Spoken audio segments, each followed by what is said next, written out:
CNN, Pope Francis on Monday met Indigenous leaders and survivors of Canada residential schools who are seeking a papal apology for the harm inflicted for decades-on Indigenous children. At the Vatican, representatives for the Métis and Inuit, some of the largest Indigenous groups in Canada, urged Pope Francis to travel to their country to apologize for the Catholic Church's role in the residential school system. During both hour-long meetings, the Pope intended to listen and do space for the painful stories brought by the survivors, the Vatican said in a statement. Search reveals 169 potential unmarked graves at former Canadian residential school, officials say. The meetings come after hundreds of unmarked graves were discovered last year on the grounds of former residential schools in British Columbia and Saskatchewan. Canada's Truth and Reconciliation Commission has reported that more than 4,000 Indigenous children died either from neglect or abuse in residential schools, many of which were run by the Catholic Church. Last year, the Canadian Conference of Catholic Bishops apologized for its role in the residential school system and expressed profound remorse, but Indigenous leadership long called for an apology from the Pope. We know that reconciliation is a long journey and it's going to take commitment and action from so many people. It's going to take action from churches, parishioners, the Canadian Conference of Bishops, the Catholic Church as a whole and the Pope. Métis National Council President Cassidy Caron told reporters.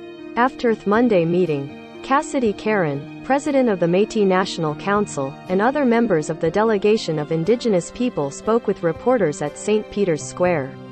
After their meeting with Pope Francis, reconciliation did not begin today with a meeting with Pope Francis, and it doesn't end here either. This is just one stepping stone in that journey, Caron added. In addition to their request for an apology, Nathan Obed, the Inuit Tapirit Kanatami president, said the delegation asked the Pope to consider whether the Church should also use its resources to help with work linked to the discovery of unmarked graves on residential school properties. A lot of what has happened in residential schools happened with people who are no longer alive, but that is not always the case. And there are still things that we can do together to ensure that there is justice for those who do not have it yet, Obed told reporters. Thousands of children from Canadian schools for Indigenous communities may be buried in unmarked graves, officials say. Martha Gregg, a residential school survivor who was part of the Inuit delegation, said she told the Pope she wishes he would travel to Canada to issue a genuine heartfelt apology because there are many families who need to heal and to move on. As a former residential school student, that would mean a lot to me, but more so for my fellow former students. A lot of them have now passed away, but it's also their children that are affected as well, Greg told reporters.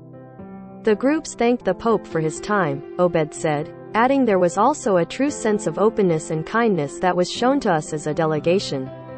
The Vatican has said several other meetings with the Canadian delegations will take place this week.